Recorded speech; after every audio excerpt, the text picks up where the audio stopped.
권세 있는 사람하고 사회적인 약자가 하나님께 기도를 드렸습니다. 하나님께서 누구의 기도를 먼저 들으실까요? 자, 능력이 많은 사람하고 능력이 없는 사람이 하나님께 기도를 드렸어요. 하나님은 누구의 기도에 귀를 기울이실까요? 잘생긴 사람하고 못생긴 사람이 하나님께 기도를 드립니다. 하나님께서 누구의 기도를 더 주목하실까요? 가정이 부한 사람, 또 그러지 못한 과부나 고아가 하나님께 기도를 드립니다. 누구한테 먼저 귀를 기울이실까요? 물론 진심과 성심으로 기도하는 사람, 또 열정과 믿음으로 기도하는 사람의 기도를 먼저 들으실 거예요. 근데 그런 조건들이 같은 상황이라면 하나님은 누구의 기도를 먼저 귀를 기울이시겠느냐라고 하는 것입니다. 오늘 본문 시편 113편은 할렐루야로 시작을 해서 할렐루야로 끝나는 이 할렐루야 찬송시예요. 근데 우리는 왜 할렐루야, 하나님을 찬양하느냐라고 하는 거죠.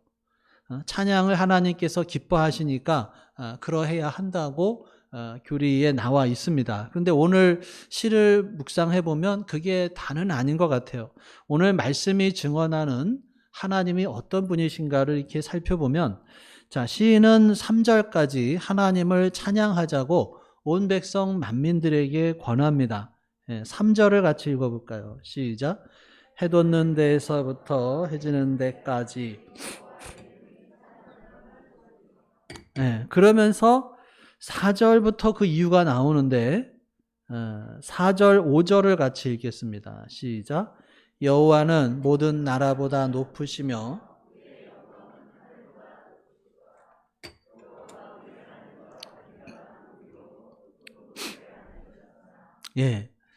자, 하나님은 영광 중에 계시고 그와 견줄 자가 없다라고 하는 거예요. 우리의 안목, 우리의 지혜로는 닿을 수 없는 높은 곳에 앉아 계신다는 거예요. 그렇기 때문에 우리의 찬양을 받으시기에 합당하신 분이시라는 거예요. 근데 더 놀라운 사실은 우리가 찬양하지 않을 수 없는 더 기가 막힌 사실은 이어지는 그 다음 절이죠. 그렇게 영광 중에 계신 위대하신 하나님, 그 하나님이 뭘 하시느냐? 자, 6절을 같이 읽겠습니다. 시작. 스스로 낮추사 천지를 살피시고, 스스로 자신을 낮추셨다는 거예요. 왜 낮추실까요? 뭔가 허리를 숙여서 자세히 보기 위해서 그러신 거예요. 뭘 자세히 보시려고? 뭘 자세히 보시려는 거예요? 천지를. 그러니까 하나님께서 하나님의 형상대로 창조된 우리들의 삶을 살피시려고, 더 잘 보시려고 스스로 낮추셨다는 거예요. 그럼 천지를 살피신다 그러는데 왜 살피실까요? 도와주기 위해서 살피신다는 거예요. 살피신다고 하니까 감시보다는, 하나님이 감시하신다는 것보다는 도와주기 위해서 그러는 거예요. 그럼 누구를 그렇게 도와주시려고, 누구를 그렇게 살피시느냐는 거예요. 자, 7절 읽겠습니다. 시작. 가난한 자를 먼지더미에서 일으키시며,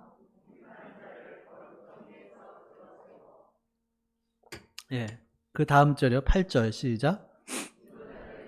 그의 백성의 지도자들과 함께 세우시며, 가난한 자, 궁핍한 자, 그것도 먼지더미, 거름더미 같이 더럽고 추한 삶의 환경, 그런 정황에서 헤매는 사람들을 일으켜 세우기 위해서. 그뿐이 아니에요. 마지막 절 또 읽겠습니다. 시작. 또 임신하지 못하던 여자를 집에 살게 하사 자녀들을 즐겁게 하는 어머니가 되게 하시는도다. 할렐루야. 아멘. 그 옛날 임신하지 못하는 여자라면 고통받던 여인이에요.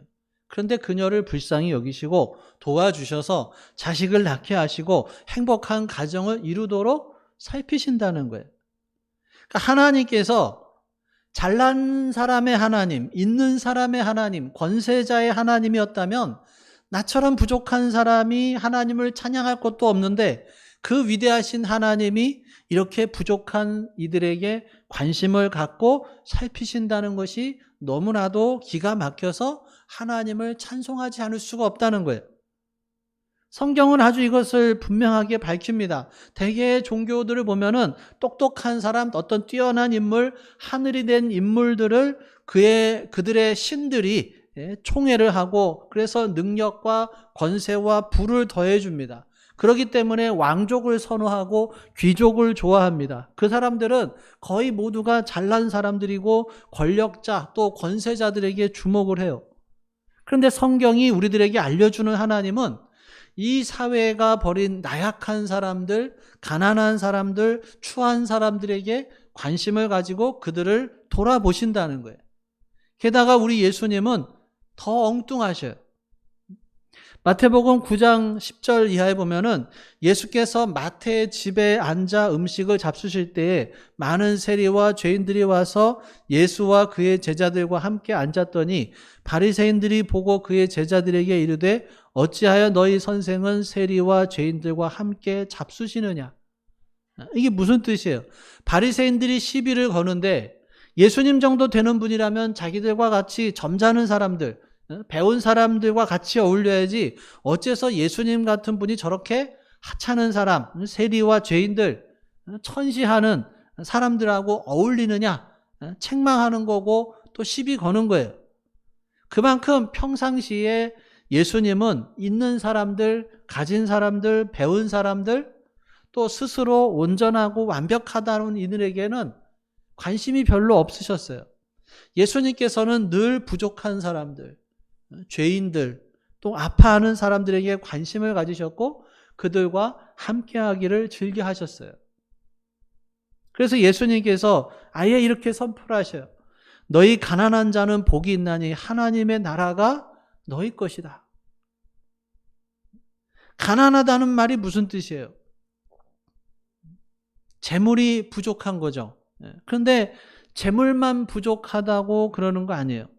인간으로 살아가는 데 있어서 부족한 사람들, 그것이 재물이 되었던, 지식이 되었던, 재능이 되었던, 아니면 건강이 되었던, 인간관계가 됐든, 소망이 됐든, 영적이든, 육적이든, 정신적이든, 아무튼 스스로 부족하다고 느끼는 사람들, 누군가가 도와주고 채워줘야만 살아갈 수 있는 사람들, 자기 혼자 힘으로 정말 살아가기 힘든 사람들, 그들이 가난한 사람들이라는 거예요. 그래서 마태복음 5장에서는 심령이 가난한 자는 복이 있나니 라고 말씀을 해요. 성경은 결코 잘났다고 하는 이가 하나님을 만난 적이 없어요. 스스로 부족함이 없다고 하는 사람. 그런 사람을 하나님이 만나지 않는다는 거예요. 나같이만 생겨보라고 자신만만한 사람들에게 하나님의 은혜가 임한 적이 없다는 거예요. 지혜나 지식이 스스로 총명하다 여기는 사람들에게 하나님의 지혜가 임한 적이 없어요. 도리어 그런 사람들에게는 하나님의 책망이 있습니다. 이사야서 47장 이하의 말씀에 보면 그러므로 사치하며 평안히 지내며 마음에 이르기를 나뿐이라 나 외에 다른 이가 없도다. 나는 과부로 지내지도 아니하며 자녀를 잃어버리는 일도 모르리라 하는 자여 너는 이제 들을지어다. 한날에 갑자기 자녀를 잃으며 과부가 되는 이 두 일이 내게 임할 것이라. 내가 무수한 주술과 많은 주문을 빌릴지라도 이 일이 온전히 내게 임하리라. 나에게는 그런 억울하고 슬픈 일이 생길 리가 없다. 나는 언제나 행복하다. 나는 사람들에게 불쌍히 여김을 받을 일이 전혀 없다. 이렇게 교만에 떠는 여인에게 임하는 하나님의 심판이다라고 하는 거예요. 계속해서 내 마음에 이르기를 나뿐이라 나 외에 다른 이가 없다 했으므로 재앙이 내게 임하리라. 그러나 내가 그 근원을 알지 못할 것이며 손해가 내게 이르리라. 그러나 이를 물리칠 능력이 없을 것이며 파멸이 호련히 내게 임하리라. 그러나 내가 알지 못할 것이니라. 얻어맞으면서도 왜 맞는지조차 모른다는 거예요. 그래서 성경은 기회가 있을 때마다 말씀을 해요. 뭐라고 합니까? 교만은 패망의 선봉이요 거만한 마음은 넘어짐의 앞잡이니라. 너는 하나님 앞에 겸손해라. 하나님은 교만한 자를 물리치시고 겸손한 자에게 은혜를 주신다. 왜 그렇습니까? 왜 교만한 자를 하나님이 물리치실까요? 왜 스스로 강하다고 여기는 사람을 외면하실까요? 왜 완벽하다고 스스로 자부심을 갖는 사람에게 미련하다고 하시냐는 거예요. 왜 잘생기고 멋있고 품위 있는 사람을 뒤로 미루시느냐는 거예요. 왜 그들에게 박수를 쳐주지 않으시냐는 거예요. 사실은 완벽하지가 않고 사실은 지혜롭지가 못한 거예요. 사실은 채워지지도 않았고 사실은 강하지도 않아요. 나는 강하다, 나는 완벽하다, 나는 지혜롭다 스스로 말할런진 모르지만 사실은 아니라는 거예요. 완벽하지도 않고 지혜롭지도 않고 채워지지도 않고 강하지도 않아요. 사실은 속이 허하다는 거예요. 누가 보기에? 하나님이 보시기에. 그래서 하나님께서 라오디게아 교회를 향해서 이렇게 말씀하셔요. 네가 말하기를 나는 부자라 부유하여 부족한 것이 없다 하나 내 곤고한 것과 가련한 것과 가난한 것과 눈먼 것과 벌거벗은 것을 알지 못하는도다. 자기 스스로는 완벽하고 나는 부족함이 없다. 그렇게 자부를 하지만 하나님 보시기에는 가장 초라하고 헐벗었고 추하다는 거예요. 사랑하는 여러분, 나 자신의 부족함을 깨달을 수 있기를 간절히 바랍니다.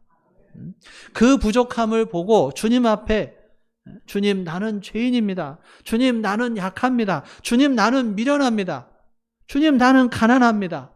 그렇게 무릎을 꿇을 때 하나님께서는 그를 들어서 세워주시고 도와주실 줄로 믿습니다. 하나님께서는 가난한 자, 약한 자를 도와주셔요. 그들의 부르짖음을 들으셔요. 야고보서 5장에 보면은 같이 한번 찾아볼까요? 야고보서 5장 1절에서 4절까지인데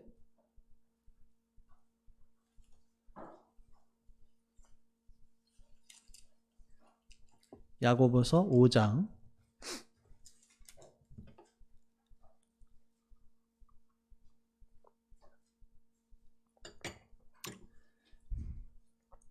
같이 읽어볼까요? 1절 시작. 들으라 부한자들아 너희에게 이 말 고생으로 말미암아 울고 통곡하라. 부한자들 단순히 재물이 많은 사람이 아니에요. 재물이 많을 뿐만 아니라 자기의 재물을 자랑하고 사치하며 의지하는 사람들. 이 재물을 쌓아놨기 때문에 이제는 잘 먹고 잘 살 것이라는 거예요. 그런 사람에게 하는 말씀이에요. 마치 하나님 없이도 이제 자기는 먹고 살 준비 다 했다. 노후를 잘 준비했다. 이렇게 여기는 사람들에게 하는 말씀이에요. 자, 2절, 3절 시작. 너희 재물은 썩었고 너희 옷은 좀 먹었으며 너희 금과 은은 녹이 슬었으니 이 녹이 너희에게 증거가 되며 불같이 너희 살을 먹으리라. 너희가 말세에 재물을 쌓았도다. 재물, 좋은 옷, 금 쌓아놓기만 해도 마음이 든든할 거예요. 생각만 해도 좋은 거예요. 그런데 그것들이 썩었고 녹이 슬어서 도리어 해가 된다는 거예요. 자, 4절 시작. 보라 너희 밭에서 추수한 품꾼에게 주지 아니한 삭시 소리 지르며 그 추수한 자의 우는 소리가 만군의 주의 귀에 들렸느니라. 나에게 상처를 받고 불이익을 당한 이들이 하나님께 고발하고 있기 때문이라는 거예요. 나는 스스로 정당하다고 할지라도 나로 인해서 상처받고 손해보고 빼앗긴 사람이 하나님 앞에 나아가서 나를 고발하면 나는 고발당할 수도 있다는 거예요. 왜? 하나님은 약자의 하나님이셔요. 하나님은 이 세상의 약자를 지키셔요. 하나님은 이 세상의 작은 자들을 지키십니다. 이 세상의 병자들을 긍휼히 여기셔요. 힘이 달려서 어쩔 줄 몰라 하는 이들을 지키시는 분인 그런 하나님이신 것을 믿을 수 있기를 간절히 바랍니다. 조선시대에 신문고라는 게 있었죠. 억울한 일을 당해서 원한이 맺히는데 아무도 그걸 풀어주지 않아요. 그럴 때는 어떻게 해요? 한양에 달려와서 신문고를 울리면 자기가 당한 억울한 일을 풀 수가 있었어요. 누가 풀어줬어요? 왕이 직접 그러한 억울한 일을 듣고 풀어줬어요. 세상을 살면서 우리가 억울한 일을 당할 수가 있어요. 그런데 풀어주는 사람이 없어요. 귀담아 듣지를 않아요. 억울함을 당했는데 힘이 없어서, 나약해서, 돈이 없어서 아무도 들어주지 않으려고 할 때 그 억울함을 어떻게 하느냐는 거예요. 기도에 신문고를 울릴 수 있기를 간절히 바랍니다. 그러면 누가 그걸 들어주셔요? 하나님께서. 누가 풀어주시는 거예요? 하나님께서 지키시는 하나님이셔요. 약자를 돌아보시는 그런 하나님이셔요. 그렇기 때문에 우리가 그 하나님 앞에 올바르게 또 선하게 살아야 하는 것입니다. 힘이 없는 사람들의 눈에 눈물이 나도록 하는 그런 일이 없게 해야 되는 거죠. 하나님께서 내 편이셔서 늘 나를 축복하신다고 믿으면서 불의와 불법으로 산다. 그러면 그 하나님께서 기뻐하지 않으신다는 거예요. 왜? 하나님께서는 정의와 공의의 하나님이시고 또 동시에 당하는 사람들, 약자의 기도에 먼저 귀를 기울이신다라고 하는 것입니다.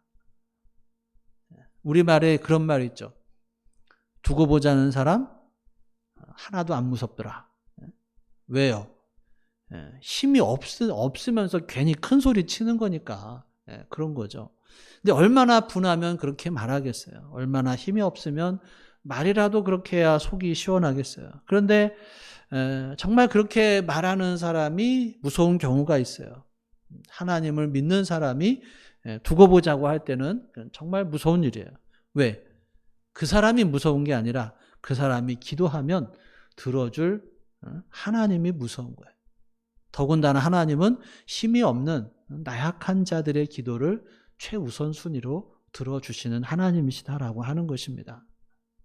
사랑하는 여러분, 약한 자를 지켜주시는 그 하나님을 감사할 수 있기를 간절히 바랍니다. 정의를 지켜주시는 하나님을 찬양하고 약자를 억누르고 불의와 타협하며 하나님의 대적이 되는 것이 아니라 지켜주시는 하나님 편에 서서 이 땅에 정의를 세워나가고 가난하고 약한 자를 도와줄 수 있기를 간절히 바랍니다. 강자와 약자, 부한 자와 가난한 자, 지식인과 무식한 사람, 잘난 사람과 못난 사람이 기도할 때 부족한 사람을 먼저 살피시는 분이 하나님이셔요. 우리 하나님께서 이 경쟁 사회에서 밀리는 못난 이의 하나님이시다라고 하는 거예요. 물론 똑똑한 사람, 강한 사람, 부자, 지식인, 잘난 사람도 하나님께서는 사랑하셔요. 그렇지만 스스로 그 의식 속에 내가 그렇게 잘났고 내가 그렇게 부자고 내가 그렇게 아는 게 많고 자기가 그렇게 인정할 만한 사람이다라고 여기는 사람들은 하나님의 긍휼하심과 도우심과 은혜를 얻기가 힘든다는 거예요. 도리어 그런 위치에 있다 하더라도 스스로 겸손해서 하나님 앞에 엎드리는 사람들, 하나님 앞에 무릎을 꿇는 사람을 하나님께서는 더 사랑해 주십니다. 여러분, 아무리 손에 큰 것을 쥐고 있고 큰 권세와 지식을 가졌다 할지라도 여러분들의 의식은, 우리들의 영혼은 가난해야 돼요. 겸손해야 합니다. 왜? 하나님께서 그런 분의 하나님이셔요. 위대하신 하나님, 해 돋는 데부터 해 지는 데까지 찬양받기에 합당하신 놀라우신 하나님, 그 하나님께서 낮고 천한 곳에서 억압을 당하고 사는 것이 힘들고 삶의 질병과 사고로 또 두려움에 떠는 사람들을 붙잡아 주기 위해서 그들의 부족함을 채워주시기 위해서 어떻게 하셔요? 스스로 낮추셔서 이 낮고 천한 세상을 살피신다라고 하는 것입니다. 사랑하는 여러분, 그 하나님의 시선에 내가 먼저 눈에 띌 수 있기를 바랍니다. 그러기 위해서 우리가 하나님 앞에 가난한 심령으로 사시기를 바라요. 궁색하게 살라는 말이 아니라 빈티내면서 살라는 것이 아니라 이 교만한 이 부자의 심정으로 살지 말라는 거예요. 겸손한 심령으로 또 가난한 심령으로 살아서 늘 하나님의 눈동자 가운데 거하는 하나님의 긍휼이 풍성한 복된 주의 백성으로 살아갈 수 있기를 주님의 이름으로 축원합니다. 기도하겠습니다. 오늘 주신 말씀 생각하며 함께 기도합니다. 나에게 주신 말씀이 무엇인지, 또 내가 붙잡아야 할 말씀이 무엇인지, 또 내가 순종해야 할 말씀이 무엇인지, 우리가 하나님 앞에 부족함이 없다고 교만하진 않은지, 겸손한 심령, 가난한 심령으로 살아가게 하여 주시기를 우리 마음속에 계시는 성령 하나님의 음성에 귀를 기울여 보겠습니다.